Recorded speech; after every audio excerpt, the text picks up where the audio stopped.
sou Moisés Correia e este é o programa Outro Olhar. Veja nessa edição uma cobertura sobre o evento Fala Comunidade, ouvindo 3 lideranças da comunidade. Veja também uma entrevista exclusiva com o jornalista Beto Almeida sobre a Lei dos Meios na Argentina. Encerraremos o programa com a primeira parte da palestra da desembargadora Sayonara Grillo sobre o direito dos trabalhadores no século XXI, que foi proferida no 3º Congresso Estadual da Nova Central RJ. Outro Olhar vai para o intervalo. Nos aguarde, voltamos já.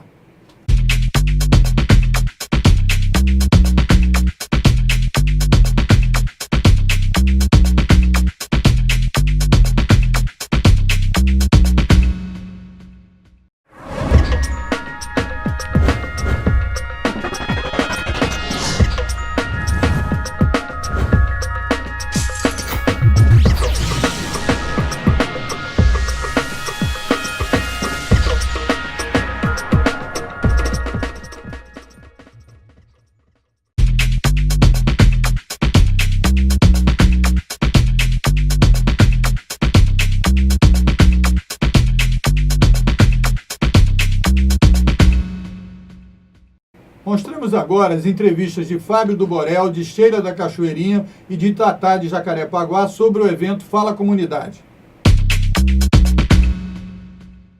Meu nome é Felipe, sou morador lá na comunidade do Borel, na Tijuca, né? Estou como agente comunitário de saúde na Estratégia de Saúde da Família, no Ministério da Saúde. O Fala Comunidade 13, né? Que é um evento, né, que já vem há 13 anos, ele caminhando. Ele é uma riqueza muito grande para as comunidades do Rio de Janeiro, né? É um evento organizado pela ONG CEDAPS, né? E não é o CEDAPS sozinho, né, que faz esse evento. Ele faz esse evento com uma série de referências, de lideranças de diversas comunidades do estado do Rio de Janeiro, que já vem trabalhando, né, nesses 13 anos e mais, né, a questão da prevenção e da promoção à saúde, a questão da luta contra a AIDS, a questão da luta contra a tuberculose e demais patologias no nosso dia a dia. E como você acha que a sua participação aqui pode ajudar no trabalho que você desenvolve lá no Borel?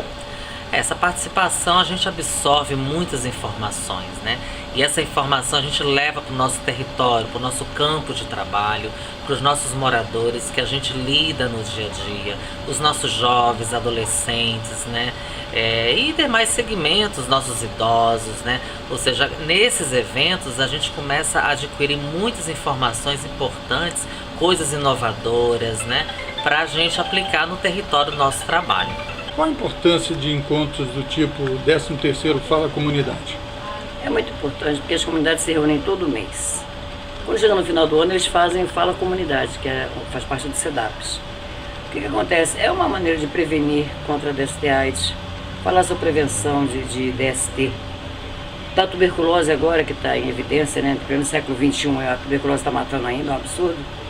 E hoje se reúnem as lideranças que fazem parte do comitê do CEDAPS, que faz esse encontro anual para poder estar falando do que fizeram o ano todo, nas suas comunidades que eles distribuem a camisinha, eles fazem palestras, tem até o rap aí da comunidade, que são os jovens da comunidade que são chamados para esse encontro e divulgam o trabalho da camisinha. Isso também serve para transmitir uma valorização do trabalho desses líderes comunitários? Sim, com certeza. Os líderes comunitários levam para suas comunidades, eles recebem do governo, que repassa para o CEDAPS, e o CEDAPS repassa para eles as camisinhas. Eles vão para suas comunidades, falam lá de toda a importância da prevenção. É um grande trabalho, que reúnem jovens, até pessoas casadas que acham que não devem usar a camisinha, que devem usar, porque a camisinha é uma prevenção. Então, eles se juntam agora para dizer o que fizeram o ano todo, e está mostrando. E esse encontro é só estadual ou eu tenho uma visão nacional? Tem nacional, visão nacional também. Eles fazem encontros nacionais. Eu sou Sheila Fortunato, sou representante da Associação de Mulheres e Amigos da Cachoeirinha, que fica localizada no Complexo do Lins. Eu estou vendo o Fala Comunidade como um trabalho, um projeto de articulação com as outras comunidades de territórios diferentes, articulação para nós estarmos conversando e dialogando e trocando experiências sobre os projetos e ações sociais ligadas à tuberculose, AIDS e as doenças sexualmente transmissíveis. Lá na sua comunidade, que tipo de atividade esse evento pode ajudar vocês? Eu sou agente comunitária na área de DST-AIDS e tuberculose. Nós temos o núcleo Gente Nova, que nós desenvolvemos esse trabalho, o camelô educativos, palestras e vídeo debate, não só na comunidade da Cachoeirinha, conforme em outras comunidades, com o camelô educativo. Vamos para um rápido intervalo, outro olhar volta já.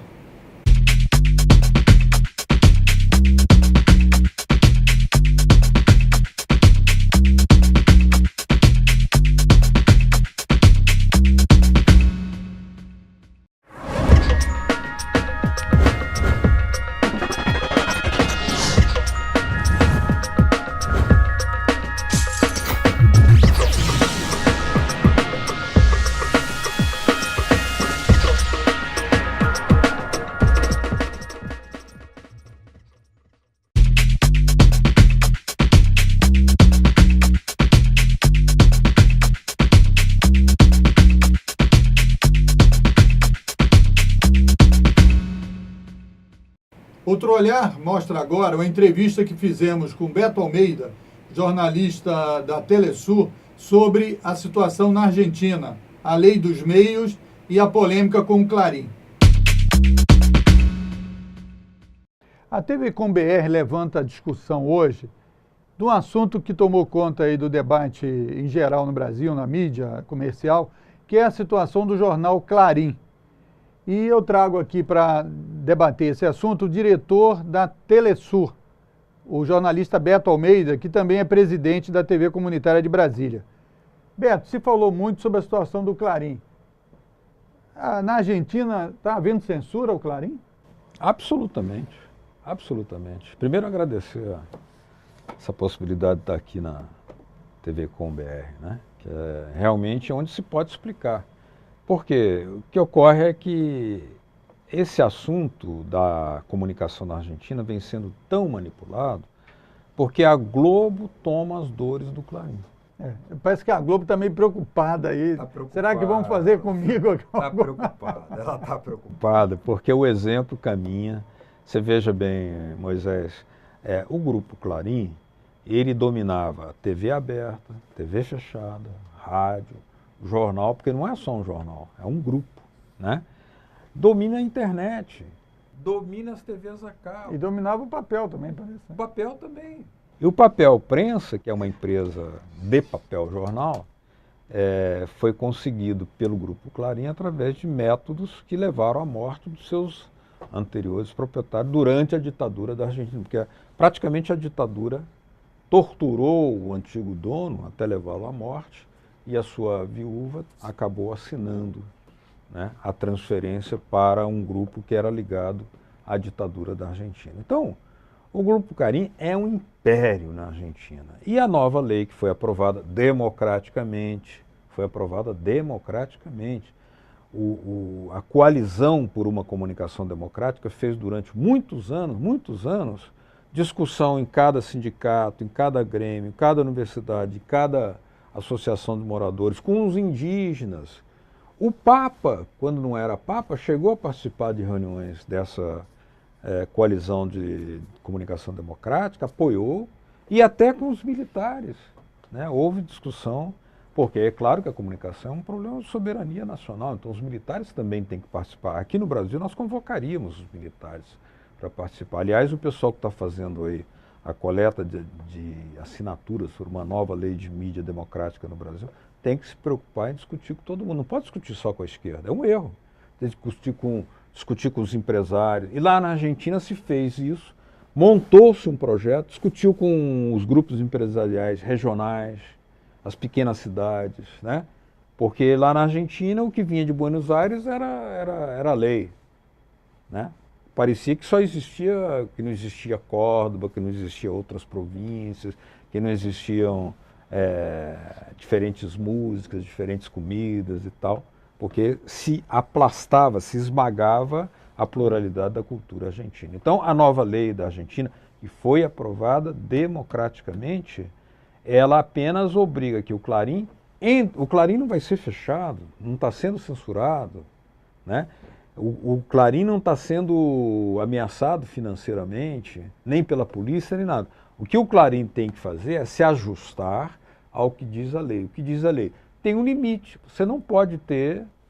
O Clarim tinha 236 concessões de televisão. Você pode ter 24. Precisa mais? Porque eu acho que isso é importante que você está falando, para a gente esclarecer também, até aqui ter um exemplo do Brasil, etc. Porque uma coisa é você, digamos, querer imprimir algum jornal, né? Você tendo dinheiro, você imprime quantos jornais quiser, mesmo que você não distribua. Agora, você não tem como ter quantidade ilimitada de canais de televisão nem de rádio, porque a radiofrequência tem um limite tecnológico que impede... Então, quando ele tem 200 e tantos canais, isso quer dizer que outros grupos, outras visões, outra visão de mundo não vai ter esse espaço. Então, por isso que ele monopoliza os meios de comunicação, não é isso? E a lei na Argentina veio exatamente para desmonopolizar. Então, quer dizer, o Clarim não vai ser fechado, o Clarim pode existir, pode atacar o governo da presidenta Kirchner, como continua atacando. Pode usar, inclusive, essa televisão, só que ela tem que, assim, você não pode ter todos esses canais, você tem que ter um número para abrir possibilidade para outros grupos empresariais, inclusive. Lá não se quer, como tenta passar a Globo aqui, uma ideia de que o Estado, né, na Argentina está tomando conta. Ao contrário, lá na Argentina, a nova lei dividiu o espectro que você falava, radioelétrico, em 3 faixas. 33% é para o grupo empresarial privado, 33% para o grupo estatal, ou seja, entidades do Estado, instituições científicas dessa natureza, tal, inclusive forças militares, e os outros 33% são para entidades sem fins de lucro, ou seja, sindicatos, associação de moradores, grupos originários, né, de índios, né, mapuches, por exemplo, que vão agora, já estão tendo rádios, né, regionais, em que a frequência sua, com financiamento do Estado, isso é importante, e transmitem na sua própria língua, né? Porque aqui no Brasil a gente acaba não tendo esse debate de uma forma muito mais ampla por causa há um impedimento. Então, no fundo, essa crítica que se faz a Cristina Kirchner, né, é uma crítica, mas de que ela está querendo, porque aí se tenta fazer de uma luta que como eu vi aqui nesse livro, né, que o objetivo da comunicação é considerar ela como um direito humano. Claro. Então não é uma questão de que o partido da Cristina quer ganhar o poder e por isso destrói essa visão de colocar o ringue entre 2 personagens apenas, a presidenta e o Clarim, é uma maneira de descaracterizar o fundo da questão, né? Claro. Veja bem, Moisés, lá existem 50 universidades federais na Argentina. São 33 províncias, se eu não estou enganado. Essas 50 universidades federais passarão a ter, cada uma delas, um canal de televisão e um canal de rádio aberto. É como aqui se tivesse a Universidade a PUC do Rio, a Universidade Federal, as federais, a não, as privadas não, as federais. A federal, do Rio de Janeiro, a estadual, de Minas Gerais, a UERJ, o Campinas e tal. A USP. As que são com financiamento público. Essas passam a ter direito a um canal de televisão e um canal de rádio. Um e um, certo? Então, porque essa lei é uma lei, inclusive, que não afeta a impressão do jornal. Quem imprime, continua imprimindo. Né? Só tem que permitir que os jornalistas, como você, eu e tal, a gente possa organizar cooperativa e ter financiamento também. Eu visitei uma cooperativa lá, de um jornal que faliu há 16 anos, e há 16 anos eles tocam o jornal, na forma de uma cooperativa. Por quê? Porque a patronal acumulou dívidas e na hora de pagar a dívida, fugiu. Aí os trabalhadores ficaram com a gráfica. Ele disse assim, o que nós vamos fazer com tudo isso? Eles pegaram as instalações e vão tocar para frente. Nós não precisamos de patrão mesmo. Tocaram, o jornal existe. Por exemplo, a gente vê aqui no Brasil, queria te levantar esse assunto para você analisar também, assim, tem um aspecto aí da mídia, do trabalho da mídia, que a gente vê que esse monopólio, essa coisa que, no caso lá do Clarim, foi dividido, você tem uma televisão, então você não pode controlar a televisão aberta, você controlar a televisão fechada, você controla a TV por assinatura, né? Você não pode controlar a rádio, você controlar a internet, porque aí você acaba fazendo como política de empresa, você prejudica quem? O cidadão que está assistindo. Você viu a questão do futebol no Brasil. Por exemplo, a Globo compra todo o campeonato, mas Bangu e São Cristóvão você não consegue ver. E você não pode. Se eu quiser passar aqui na TV ou na TV comunitária do Rio, eu não consigo passar o Bangu e São Cristóvão. Porque tem comunidade lá em Bangu e São Cristóvão que queira ver esse tipo de jogo. Aí você viu agora na TV Brasil, né? Que está passando a terceira divisão e está tendo uma repercussão grande, com Santa Cruz, etc. Sampaio Correia, que foi campeão agora da Série C. Você lembrou uma coisa muito interessante, que no futebol argentino agora, a partir da nova lei, é obrigatória a transmissão dos jogos. Obrigatória em sinal aberto. Ou seja, você não tem que pagar, uma empresa não tem que pagar para transmitir o jogo. Tem uma regra, que é a seguinte, você pode transmitir durante os 5 dias, sendo que o canal público também vai transmitir, né, 5 dias da semana, dias úteis da semana, e o canal público aos domingos, transmitindo sem cobrar. Então não tem mais isso de que o futebol é privatizado e só assiste quem paga. Não, lá agora é transmissão aberta, pública a partir da nova lei. É democrático? É claro que é democrático. Senão você tinha que comprar uma assinatura de TV, pagar o pay-per-view, né, para assistir um jogo que não vai estar. Então lá agora, todos os jogos encontram um meio assegurado de ser televisionado. Porque inclusive isso protege a população, porque daqui a pouco, isso sendo aplicado de forma, estão dizendo até que daqui a pouco eles vão privatizar a água também, né? Privatizar os outros mecanismos, porque se segue nesse diapasão aí de que tudo, até vão cercar as praças, e para entrar na praça você tem que pagar porque essa visão é uma visão que coloca tudo como negócio. Exatamente, a lei da Argentina diz o seguinte, é um direito humano, não é um negócio. Por quê? A comunicação é a cultura, a informação é um bem tão sagrado, porque não existe a humanidade sem comunicação, não existe um ser humano que não se comunique. Só que a visão capitalista está intermediando para dizer, sim, a comunicação é importante desde que você me pague. Ora, bolas. A primeira coisa que o bebê faz ao nascer é comunicar. Nasci, né? Ele berra, né? Tô aí, né? Tô aí. Isso da água que você falou, a guerra da água na Bolívia levou uma rebelião que derrubou o governo do González, né? do governo anterior, que permitiu a eleição do índio Evo Morales. Começou com uma rebelião contra a privatização da água, depois contra a privatização do gás. Veja, hoje a Bolívia mudou, é um país também sem analfabetos, é um país que está nacionalizando a sua riqueza, aumentou o grau de ingressos, né, de pagamento de recursos da população. Agora, a Argentina é mais importante ainda, porque lá, além de uma nova lei para o audiovisual, eu volto a repetir, a lei não afeta jornais, nem revistas. Quem tem jornal e revista, tudo bem. Agora, está dizendo o seguinte, olha, você quer ter rádio, você quer empresariar rádio, ou jornal, ou televisão, tudo bem. Só que você não pode ter todas que você queira. Porque é limitado. Também tem que assegurar caber todo mundo. A pluralidade. Tem que caber todo mundo. A pluralidade. Agora, veja que importante, Moisés. As centrais sindicais vão ter televisão na Argentina agora. E vão receber financiamento público para comprar os equipamentos. Então você veja, tem a visão do trabalhador, a visão do empresário, a visão dos grupos científicos. Tem uma TV lá que só transmite ciência. Tem outra TV pública que só transmite cinema argentino. Você não tem que pagar por ela. Por quê? Porque lá na Argentina já foi instalada a TV digital em 85% do território. Então, a nova lei estabeleceu que o pacote gratuito, certo? Basta você ser cidadão, comprar por mais ou menos R$100 uma caixinha, instala na sua casa, você não precisa pagar nenhuma mensalidade, mas você tem acesso a 28 canais.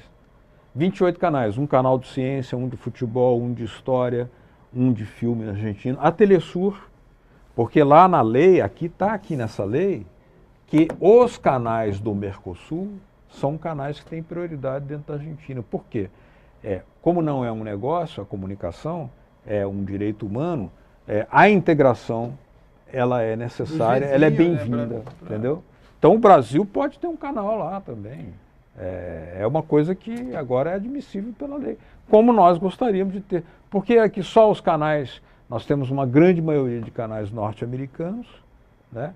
E aí você quer conhecer mais coisa do próprio Brasil, da América Latina, você não tem acesso. Porque aqui também precisa de uma lei como essa da Argentina para assegurar a pluralidade, a diversidade, a regionalização. Isso, eu queria falar da regionalização, você tocou agora, porque é o seguinte, veja, não pode a televisão passar a vida urbana do Leblon, no Rio de Janeiro, Ipanema, que é muito linda e tal, e quem pode visitar, vem ao Rio visitar, e querer achar que isso é a vida urbana no Brasil, entendeu? Então, quer dizer, esse tipo de destruição, né, quer dizer, dessa questão cultural, de você conhecer aquelas pessoas que moram na sua região, a cultura, o cordel, não se fala mais em cordel, não se fala, forró só de vez em quando, etc. Então, quer dizer, as atividades regionais que são fundamentais para o equilíbrio, né, emocional e espiritual das pessoas e tal, isso fica relegado por uma pasta, certo? Quer dizer, média que eles colocam e que não impede o surgimento, inclusive, de grupos, né? Tem o jongo, por exemplo, aqui no Rio, numa comunidade, etc. Tal, e isso não é desenvolvido, certo? Porque esse espaço não está garantido. Só para você tocou uma coisa interessante aí.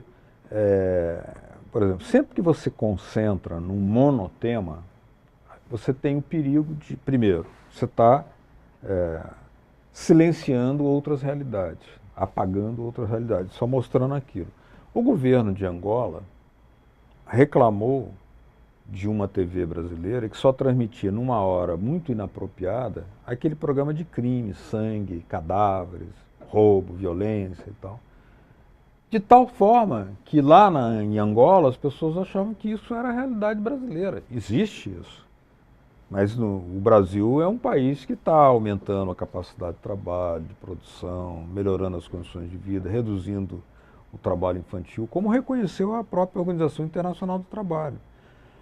Então, nós temos que mostrar a diversidade da vida, porque senão você não vai ter ideia do que está acontecendo, né? Então, por exemplo, nós não sabemos aqui que o Equador, a Bolívia, a Venezuela já superaram, erradicaram o analfabetismo, porque não é interessante para a visão editorial da Globo divulgar esses países que ela tanto ataca, divulgar o progresso desses países. Assim como a Globo não quer aceitar, não quer transmitir objetivamente uma realidade que a Argentina está crescendo esse ano a 5,6%, ou seja, o dobro do Brasil praticamente. Por quê? Porque está renacionalizando o petróleo, está renacionalizando a indústria ferroviária, está renacionalizando a indústria aeronáutica, por exemplo. Quando eu fui à Argentina na última vez, eu viajei por aviões da Embraer, comprados pela empresa Aerolíneas Argentina, que tem a aviação regional. No Brasil, nós ainda não temos aviação regional, embora o Brasil tenha fábrica de aviões. Inclusive, vai ser esperado, claro, o desenvolvimento maior do cinema argentino, com essa lei. Já está. E de outros programas, de produtores, né? Você vai ter emprego para os produtores independentes, dos jornalistas que se formam, de quem trabalha com vídeo, etc., porque vai ter.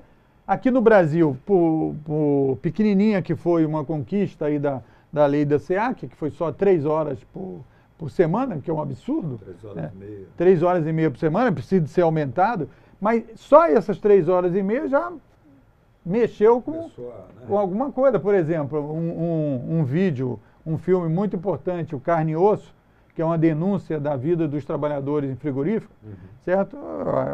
Um canal da Globo, de assinatura, transmitiu, que foi feito sob os auspícios da dos juízes, dos magistrados do trabalho, certo? Magistrado do trabalho. Dos magistrados. Os comunitários já tinham transmitido. Já tinham transmitido, então, mas é uma coisa, um vídeo desse que foi feito de forma independente, mostrando cruamente a realidade, certo? Quer dizer, que é muito dura e tal, também.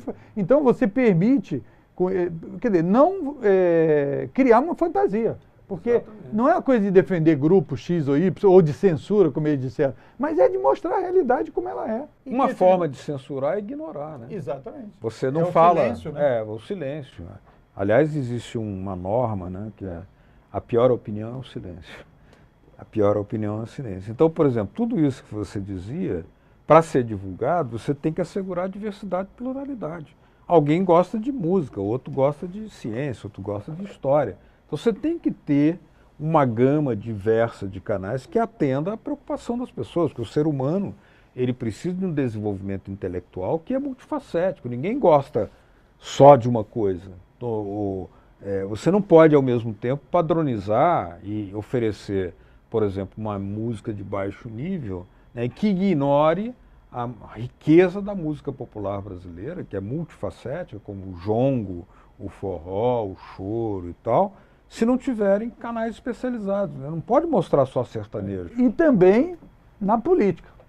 Porque do ponto de vista da política, que é tratar dos assuntos, são públicos, assuntos importantes, que interessam ao conjunto da população, porque nós temos a questão dos impostos, né, quer dizer, que são arrecadados da população e que precisam ser tratados. Como é que vai fazer a política? Isso tem que ser debatido. Claro. Então você viu agora aqui no Brasil, teve esse fato aí da prisão dos condenados na ação 1470, né? 470, pô, fizeram um show aí, até helicóptero conduziu ônibus, etc., com uma visão pré-concebida apenas, e não uma abertura para que outras visões que tenham condições de serem transmitidas em canal aberto e tal, possam apresentar uma outra realidade. Houve uma cobertura pré-condenatória, né? Porque o julgamento não acabou ainda, né? É bom que se diga. Como se tivesse se querendo encerrar o assunto para que interferir, inclusive, no julgamento que ainda vai acontecer. Porque vai ter as fases finais do julgamento ainda estão por ser realizadas, né? E tem embargos infringentes, tem uma série de fases finais que o próprio juiz Teori Zavascki, o ministro, ele tinha alertado, olha, antes disso... E aí o presidente do tribunal decretou a prisão. Quer dizer, e decretou a prisão, inclusive, numa prisão que é fechada. Uma prisão fechada, quando a própria condenação, a sentença, né, que ele mesmo expediu, diz que é semi-aberta. Quer dizer, ele está descumprindo a própria sentença dele. Só que mais do que isso, o show televisivo que se fez, né, o grau de desinformação sobre isso, por exemplo, dizer que... Parece que já acabou.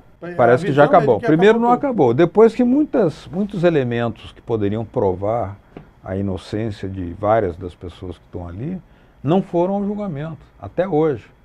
Né? Por isso que o Henrique Pizzolatto fugiu, porque quando se diz ele desviou dinheiro do Banco do Brasil, não, era dinheiro do VisaNet, que tem contratos com o Banco do Brasil e até com a Globo.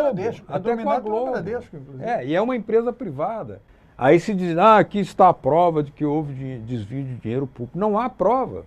Há condenação, mas não há prova. Por isso que ele fugiu, porque ele quer ter uma outra oportunidade de julgamento lá na Itália. Então, quer dizer, há muita coisa, muita água para rolar, né? Muita coisa precisa.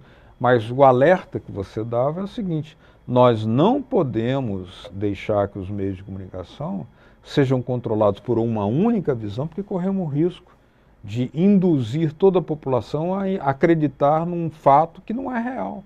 Porque inclusive no caso da internet, que é mais horizontal, que permite outras visões com certa facilidade, porque não é tão caro você montar um blog, fazer isso e tal, corre nas comunidades outras informações que não vão ainda para a grande massa.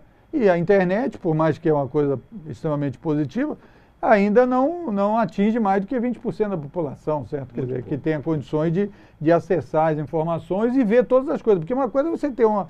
Eu mesmo estava tentando no meu celular aqui acessar um vídeo, eu não consegui, pô. Eu tenho 3G.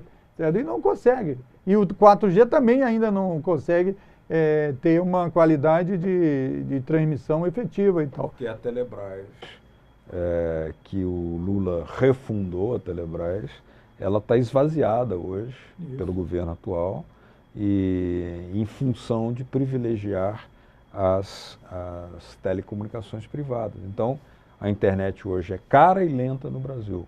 Se fosse pela Telebrás, o nosso caminho, nós teríamos muito mais rapidamente uma amplitude, né, na banda larga, barata e pública, democrática, porque era a Telebrás que estaria fazendo. Mas como são as telefônicas privadas, isso é muito caro. Então, quer dizer, nós temos que desconcentrar aqui no Brasil, assim como, por exemplo, uma TV comunitária como essa que nós estamos fazendo aqui, ela não recebe, não tem a oportunidade de ter um financiamento através de publicidade, por exemplo, como a Globo tem. Você sabe dos números. Eu vou terminar a minha fala com isso aqui. De 2003 até 2013, só a Rede Globo recebeu 5 bilhões de reais. E na Argentina? Na Argentina agora... E como é que é? Não, agora por exemplo, os canais públicos têm financiamento, os canais dos índios têm financiamento, os canais comunitários vão ter financiamento para a compra de equipamentos e vão ter acesso à publicidade institucional. As universidades receberão financiamento público para montar os seus canais. Serão 50 canais em 50 universidades, TV digital aberta, rádio digital aberta. Eu queria aproveitar aí que nós estamos encerrando o programa para levantar uma questão importantíssima para os canais comunitários que você dirige em Brasília. A gente participa aqui no Rio e nós somos da Associação Brasileira dos Canais Comunitários, a ABCCom, que acabou de realizar o Fórum 2013 no Senado, na Câmara e também em discussões internas no Hotel Nacional, que a partir de 2015 nós vamos começar a acabar com a transmissão via analógica. E vamos encerrar esse processo em 2018, passando o Brasil a ter só a TV digital. E os canais comunitários precisam de financiamento para fazer essa transformação tecnológica. Claro. No mínimo, nós vamos precisar de 250 a 300 mil reais, certo?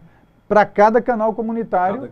E a gente vai precisar de abrir linhas de crédito a fundo perdido, que no BNDES se chama fundos não reembolsáveis, certo? Para garantir isso, porque senão nós vamos encerrar com as TVs comunitárias na forma que nós conhecemos hoje.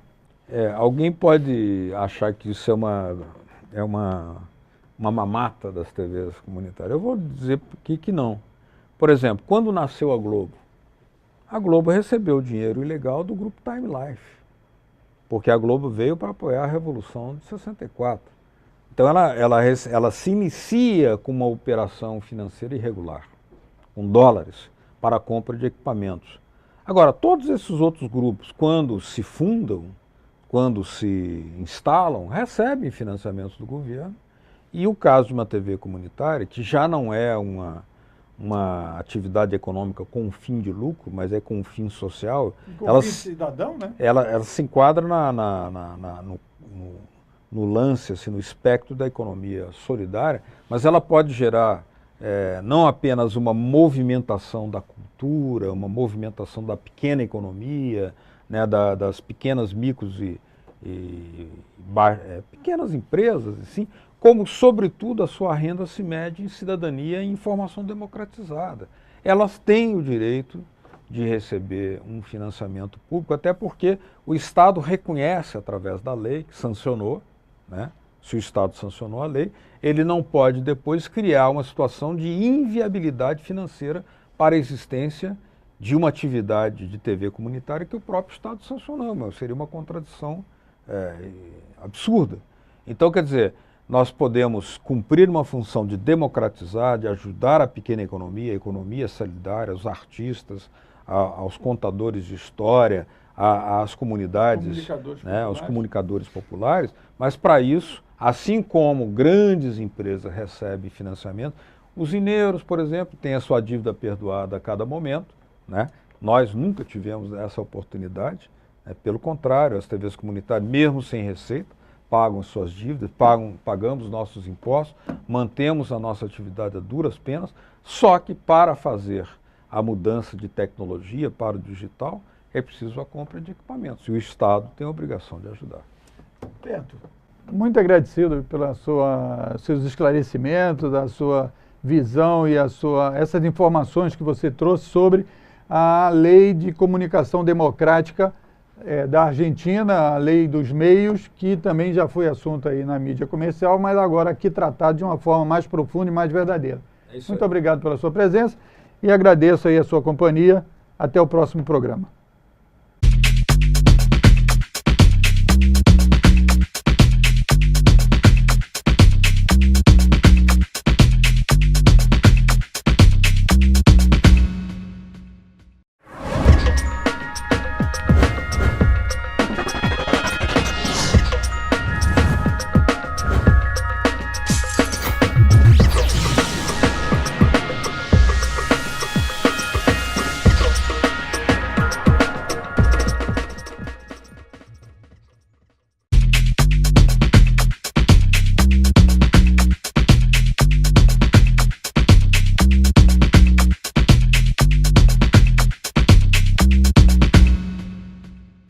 Encerramos o programa de hoje com a primeira parte da palestra de doutora Sayonara Grillo, desembargadora do Tribunal Regional do Trabalho do Rio de Janeiro, que fala sobre os direitos dos trabalhadores no século XXI.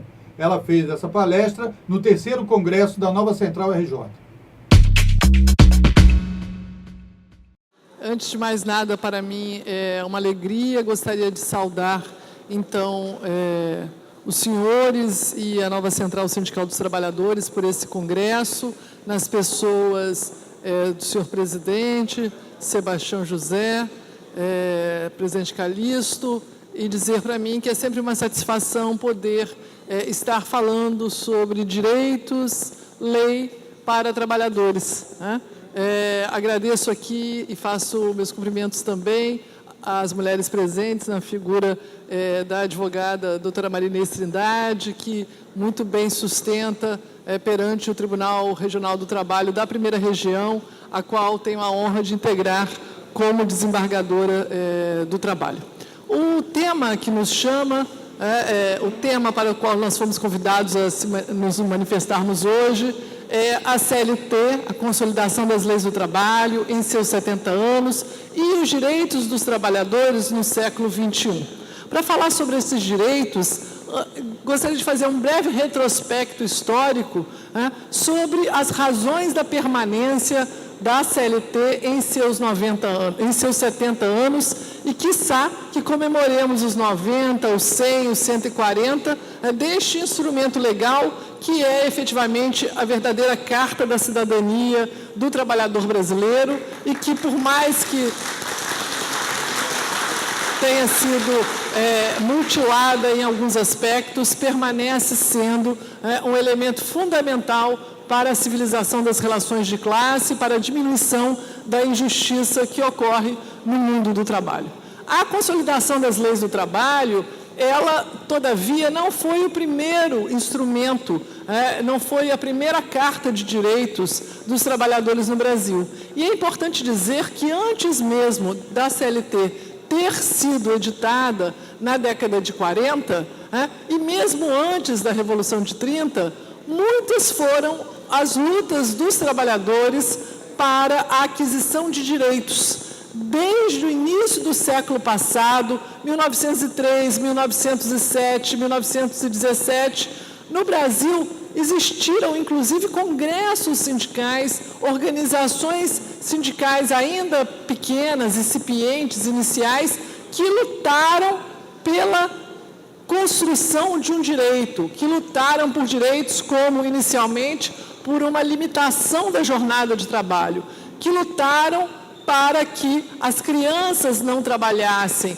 para que houvesse uma idade mínima de acesso ao trabalho, por direitos igualitários entre mulheres e homens, ou seja, por um conjunto básico protetivo para os trabalhadores. Daí porque, na Constituição de 1934, já houve o primeiro reconhecimento jurídico de direitos constitucionais, foi determinada a criação da Justiça do Trabalho, foi determinada a criação do Instituto do Salário Mínimo, foi assegurada a limitação da jornada de trabalho, mas, apesar disso já ter iniciado em 1934, vejam, senhores, só em 1940 que o salário mínimo foi regulamentado no Brasil, a demonstrar que os trabalhadores, que a sociedade como um todo, luta pela criação dos direitos e depois busca a efetivação desses direitos, ou seja, fazer com que aqueles direitos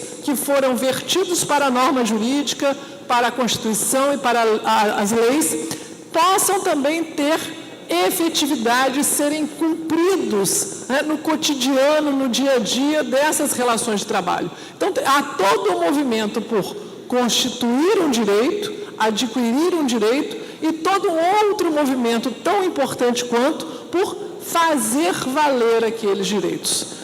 Daí porque é importante dizer que a CLT, por ocasião da sua instituição, ela consolidou, ela reuniu um conjunto de direitos que foram, aos poucos, paulatinamente, sendo conquistados nesse nosso país. E esta reunião desses múltiplas leis, decretos e direitos foi complementada também pelaquela comissão de juristas e deu origem, então, à consolidação, das leis do trabalho. Por isso que ela é uma consolidação e ela não é como, por exemplo, um código civil, o código penal. Então, a gente fala uma consolidação, uma reunião dessas leis.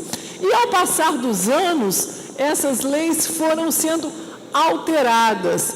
Muitas alterações em favor do trabalhador e algumas ações e algumas reformas contrárias aos interesses dos trabalhadores, ou, melhor dizendo, estabelecendo padrões menores de proteção.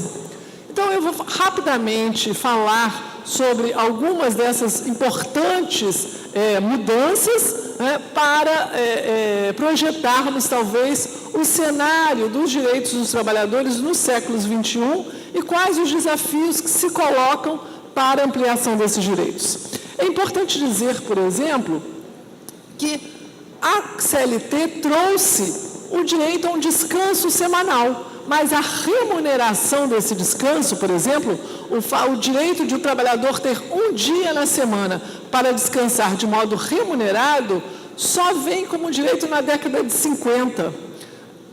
A Constituição de 46 estabelecia o direito de greve, mas o direito de greve só foi regulamentado, e mesmo assim com muita restrição, nos anos 50 e depois, por ocasião do regime militar, uma lei antigreve impedindo efetivamente na prática a eclusão e o exercício do direito de greve. Somente com a Constituição de 88 esse direito vai ser implementado.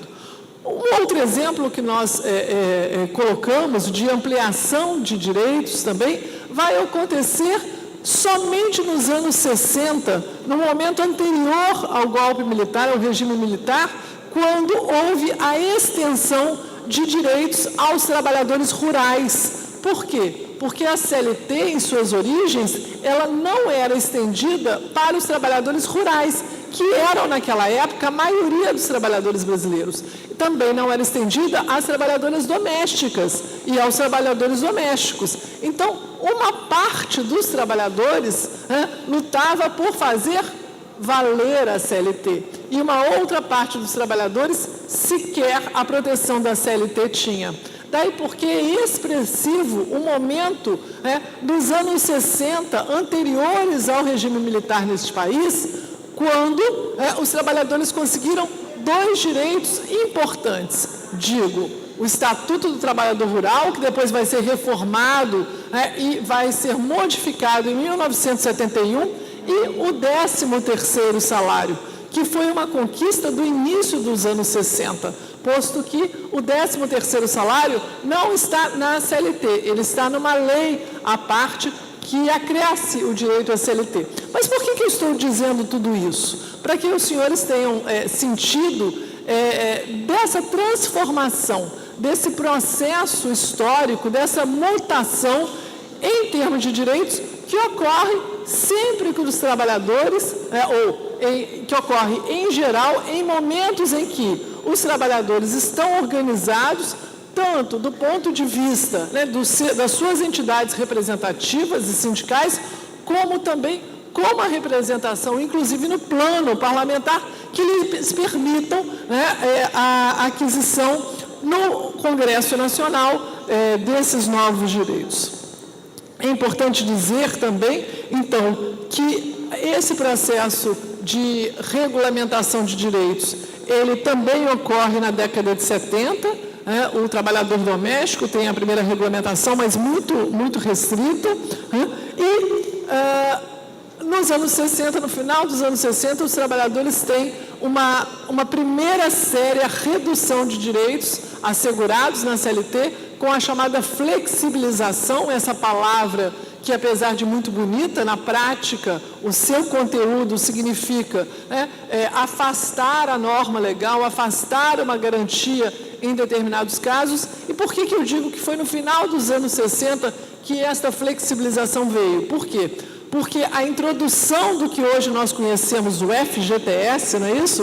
O Fundo de Garantia por Tempo de Serviço, na verdade, veio como substituição de um direito que era um direito muito importante para os trabalhadores, que era a estabilidade decenal, ou seja, quando o trabalhador completava 10 anos de casa, ou seja, quando um contrato de trabalho postergava para além de 10 anos, no 10º ano de permanência, o trabalhador adquiria a chamada estabilidade no emprego, estabilidade decenal, de modo que, com aquele direito, ele só poderia ser dispensado por justa causa, e essa justa causa deveria ser comprovada efetivamente. Daí porque, muito embora hoje, para nós, quando vemos o Fundo de Garantia por Tempo de Serviço, ele é hoje um direito, e depois da Constituição de 88 também, ele foi estendido para todos os trabalhadores, exceto os domésticos. As origens do FGTS não foram origens tão protetivas assim. Por quê? Porque se retirou um direito que era de permanência no emprego por um outro direito que é monetário, econômico, e que nem sempre dá conta das reais necessidades de um trabalhador desempregado. É importante dizer também que o seguro-desemprego só vai ser, então, ampliado, criado e constitucionalizado em 1988. Então, apesar, então, dessa reação, houve a instituição desse direito. Uma outra questão muito importante a ser dita é a Constituição de... Um outro momento importante a ser lembrado é a Constituição de 1988. A Constituição de 88 completa agora 25 anos. Estamos comemorando neste ano tanto o aniversário dos 70 anos da CLT, como estamos comemorando também 25 anos de Constituição Federal. E essa Constituição de 1988, ela também foi representativa, ela também foi um marco histórico de uma década, que foi os anos 80, no qual, na redemocratização desse país, houve todo um processo de ampliação de direitos. Então, aquela década foi uma década no qual os trabalhadores, com as negociações coletivas, começaram a ampliar direitos, inclusive lutando contra aquilo que ocorria naquela época, que era o chamado arroxo salarial, ou seja, uma limitação do valor do salário, que era fixado numa lei, mas era muito insuficiente por conta da inflação altíssima que ocorria naquela época. Então, a Constituição de 88, ela veio assegurando muitos direitos. E quais são esses direitos que nós, então, devemos comemorar como os direitos da Constituição de 88? Eu vou falar alguns deles, porque alguns deles, apesar de estarem constitucionalizados já há 25 anos, ainda demandam uma regulamentação e uma ação, seja ela legislativa do parlamento, seja ela jurisprudencial ou doutrinária, para ser efetivado. Dentre esses direitos que a Constituição estabeleceu, no artigo 7º da Constituição, está essa isonomia entre trabalhadores rurais e trabalhadores urbanos, porque os trabalhadores rurais sequer direito ao FGTS, por exemplo, tinham. Um outro direito foi o direito a uma relação de emprego protegida contra a dispensa arbitrária ou sem justa causa. Mas, até hoje, esse dispositivo não foi regulamentado e falta uma lei complementar para estabelecer essa hipótese. Quais são os casos em que a empresa não pode despedir sem justa causa? Daí, com isso, a gente já projeta quais são esses direitos que são necessários para o século XXI. É bem verdade que hoje a jurisprudência, que são as decisões reiteradas dos tribunais, tem limitado, em certa medida, esse poder de dispensa. O Tribunal Superior do Trabalho, um tribunal que unifica todos os julgados trabalhistas que se situam em Brasília, esse tribunal decidiu recentemente, numa súmula, que não é possível haver uma dispensa arbitrária que ocorre quando o empregador dispensa um trabalhador doente, com uma doença que ainda não lhe gere uma estabilidade, é uma doença que cause alguma repulsa social, um estigma. Então, entendendo que há um limite a esse poder de dispensa do empregador. É também importante dizer, e a doutora Marinês certamente falará sobre o meio ambiente, deve tocar este ponto, que uma lei de 1991, uma lei previdenciária, veio estabelecer também um direito dos trabalhadores que sofrem acidentes de trabalho e que são ou portadores de doenças profissionais, que são aquelas doenças ocasionadas em decorrência do trabalho ou pelo trabalho, que tenham uma estabilidade, a Lei 8.213, o artigo 118, uma estabilidade que se projeta até um ano após o seu retorno do INSS, e também é importante dizer que esta estabilidade impede que ele venha a ter seu contrato extinto, exceto se praticar uma justa causa. Outras garantias constitucionais importantes são o salário mínimo nacionalmente unificado, um piso salarial proporcional à complexidade do trabalho, a irredutibilidade do salário, ou seja, ele não pode ser mais reduzido, o 13º, uma participação nos lucros e resultados que precisaria ser regulamentada e foi regulamentada na década de 90, mas de uma forma muito frágil, que na verdade acaba não assegurando necessariamente esse direito aos trabalhadores, e também a duração normal do trabalho não superior a 8 horas, uma jornada de 6 horas para turnos ininterruptos de revezamento, licença maternidade, licença paternidade, e um artigo que eu acho muito interessante, porque ele ainda carece de uma regulamentação, mas vem sendo também aplicado pelos tribunais, que é a proteção do trabalhador contra a automação. E eu gosto de destacar esse aspecto, porque muitas vezes esse direito constitucional vem sendo esquecido e negligenciado, mas ele existe na forma da lei.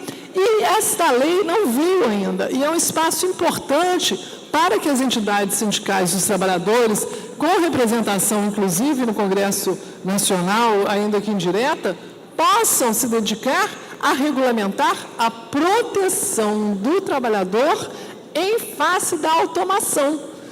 Eu recentemente fiz uma pesquisa aqui no nosso tribunal sobre se havia algum julgamento fazendo essa proteção, e li um acórdão, e você pode buscar, então, na biblioteca do tribunal e depois passar para todos, um acórdão da lavra de uma desembargadora chamada Gisele Bondim, da 3ª turma, em que ela acolhia um pedido de um sindicato aqui do interior do nosso estado, num segmento muito parecido com o de vocês, que não é o de motoristas, mas que são do setor ferroviário, no qual pretendia a empresa estabelecer um sistema que a empresa chamava de homem morto.